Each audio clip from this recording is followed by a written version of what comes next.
घोसी में हार के बाद दारा कहां है? दारा जहां गए, जिनसे बात की उसके आधार पर तो लग रहा है योगी कुर्सी देने से कर रहे हैं मना।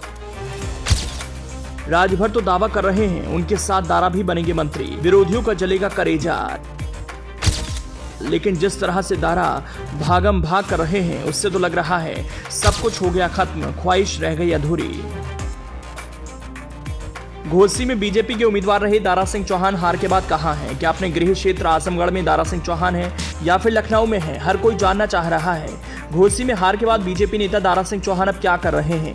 क्या इस हार के सदमे से दारा सिंह चौहान निकल गए और अपनी राजनीति के लिए नया रास्ता बनाने में लग गए? क्योंकि उनके ही साथी सुभाषपा अध्यक्ष ओपी राजभर तो अपनी राजनीति की बड़ी हार के बाद अब भी विश्वास के साथ कह रहे हैं जल्द ही योगी मंत्रिमंडल में उन्हें कुर्सी मिलने वाली है, जल्द ही वो मंत्री बनने वाले हैं।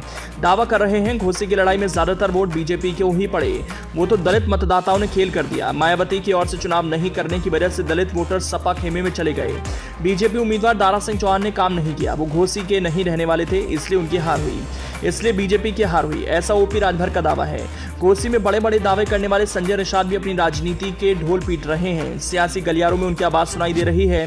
लेकिन घोसी की हार के बाद दारा सिंह चौहान एक राजनीति के पटल से गायब हो गए, उनकी आवाज कहीं से आती नहीं दिखाई दी। राजनीति में जिज्ञासा रखने वालों को जिज्ञासा हुई, बीजेपी नेता दारा सिंह चौहान इस वक्त कहां हैं, क्या कर रहे हैं, अपने इस बड़ी हार की कड़वी यादों से निजात पाने के लिए क्या कर रहे हैं? अब देखिए ना, घोसी की जीत के बाद सपा के नए विधायक सुधाकर सिंह सपा अध्यक्ष अखिलेश यादव से मिलने के लिए लखनऊ में हैं।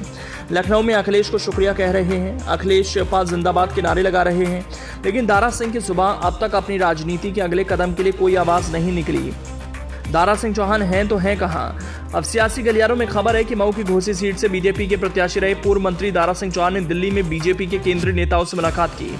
खबर तो यह है कि दारा ने नेताओं से मिलकर अपनी स्थिति स्पष्ट की और घोसी में हार के कारणों की जानकारी दी। तो इसके क्या मायने निकाले जाएं? जिस मकसद से दारा बीजेपी में शामिल हुए थे, जो दावे कर आए थे, उस दावे को सियासत की कसौटी पर कामयाब ना कर पाने से सीएम योगी ने बीजेपी नेता दारा सिंह चौहान को साफ साफ कह दिया है, अब आपको मंत्री नहीं बना सकते, आपको कुर्सी नहीं मिलेगी। कुर्सी के लिए तो आपको घोसी में साबित करना था कि आपकी राजनीति कितनी पक्की है, लेकिन कामयाब नहीं हो पाए, तो अब आपको किस आधार पर मंत्री बनाएं? माना जा रहा है सीएम योगी को कन्विंस नहीं कर पाने के बाद ही दारा सिंह चौहान ने दिल्ली की ओर रुख किया, बीजेपी के आला नेताओं से मुलाकात की। फिलहाल हार के बाद दारा का भविष्य और भूमिका अधर है।